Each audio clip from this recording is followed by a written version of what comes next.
حضرات اللہ تعالیٰ نے قرآن مجید، آپ مطالعہ کریں قرآن مجید کا اور احادیث مبارکہ کا مطالعہ کریں، اللہ تعالیٰ نے اپنے حق کے بعد ہمیشہ والدین کا حق رکھا ہے۔ مثال کے طور پر جیسے ہم ایک ٹرم یوز کرتے ہیں جس کو ہم کہتے ہیں ٹاپ آف دی لسٹ، کہ اللہ تعالیٰ نے یہ سب سے اوپر حق رکھا ہے۔ ایک حقوق اللہ ہے، اللہ کے حقوق، اور دوسری جانب حقوق العباد ہیں، بندوں کے حقوق۔ اللہ نے حقوق العباد کی جہاں پہ بھی لسٹ مرتب کی ہے، اس میں سب سے اوپر حقوق الوالدین کو رکھا ہے، والدین کے حق کو رکھا ہے۔ مثال سے سمجھیے، مثال کے طور پر ہم دو ٹرمز استعمال کرتے ہیں، ایک ہم کہتے ہیں کہ ایمانیات اور دوسرے ہم کہتے ہیں اسلامیات۔ ایمانیات کیا ہے؟ ایمانیات نام ہے، ایمانیات نام ہے کس چیز کا؟ کہ جو انسان کی سوچ و فکر سے تعلق رکھنے والی چیزیں ہیں، اس کو ایمانیات کہتے ہیں۔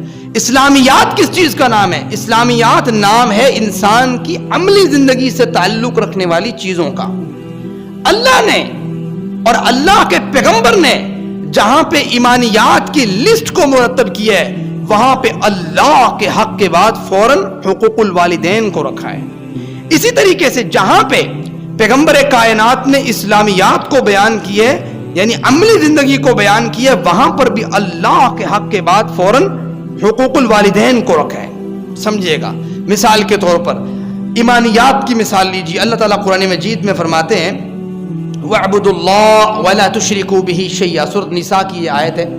وَاعْبُدُوا اللَّهَ، اللہ کی عبادت کرو، وَلَا تُشْرِكُوا بِهِ شَيْئًا، اس کے ساتھ کسی کو شریک نہ ٹھہراؤ۔ یہ کیا بات بیان ہو رہی ہے؟ توحید کی بات بیان ہو رہی ہے، ایمانیات ہے۔ اللہ فرما رہے ہیں وَاعْبُدُوا اللَّهَ، اللہ کی عبادت کرو، وَلَا تُشْرِكُوا بِهِ شَيْئًا، اس کے ساتھ کسی کو شریک نہ ٹھہراؤ، اور ساتھ ہی کہا وَبِالْوَالِدَيْنِ إِحْسَانًا، والدین کے ساتھ حسن سلوک سے پیش آؤ۔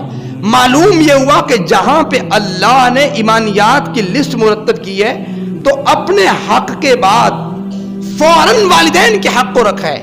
اسی طریقے سے جہاں پہ اسلامیات کی لسٹ مرتب کی گئی ہے، یہ بڑا اہم معاملہ ہے، بڑا سینسٹیو معاملہ ہے۔ ہم نے اگر اپنے والدین کو اولڈ ہاؤس میں نہیں چھوڑا تو ہم نے اپنے گھروں کو اولڈ ہاؤس بنائے ہوئے۔ اب ذرا غور کریں ہمارے حالات پہ، اب غور کریں ہمارے تعلق پہ جو اپنے والدین کے ساتھ ہے۔ ہم نے گھروں میں اولڈ ہاؤس مقرر کیے ہوئے ہیں، بنائے ہوئے ہیں، پورا دن گزر جاتا ہے والدین سے ملتے نہیں ہیں۔ اللہ فرماتے ہیں، اللہ کے رسول صلی اللہ علیہ وسلم کا اسلامیات کے بارے میں جب سوال کیا گیا، جناب عبداللہ ابن مسعود اس حدیث کے راوی ہیں، فرماتے ہیں صحیح البخاری میں حدیث نمبر 527 ہے، ای العمل احب الی اللہ، اللہ کے رسول اللہ کے ہاں محبوب ترین اعمال کون سے ہیں؟ اب عمل کی بات ہو رہی ہے، یعنی اسلامیات کی بات ہو رہی ہے۔ سوال کیا گیا ای العمل احب الی اللہ، اللہ کے ہاں بہترین محبوب ترین عمل کون سے ہیں؟ اللہ کے رسول صلی اللہ علیہ وسلم نے جواب دیا الصلاۃ لوقتها، نماز کو اس کے وقت پہ پڑھنا اللہ کے ہاں افضل ترین عمل ہے، محبوب ترین عمل ہے۔ اب اللہ کا حق بیان ہو گیا، فوراً اللہ کے رسول نے کہا بر الوالدین، والدین کے ساتھ نیکی کا سلوک کرنا، یہ دوسرے نمبر پر حقوق العباد میں پہلے نمبر پر اللہ تعالیٰ نے بیان کیا اور اللہ کے رسول نے اس کو ایڈریس کیا ہے۔ آپ اس کو ایک اور مثال سے سمجھیے، مثال کے طور پر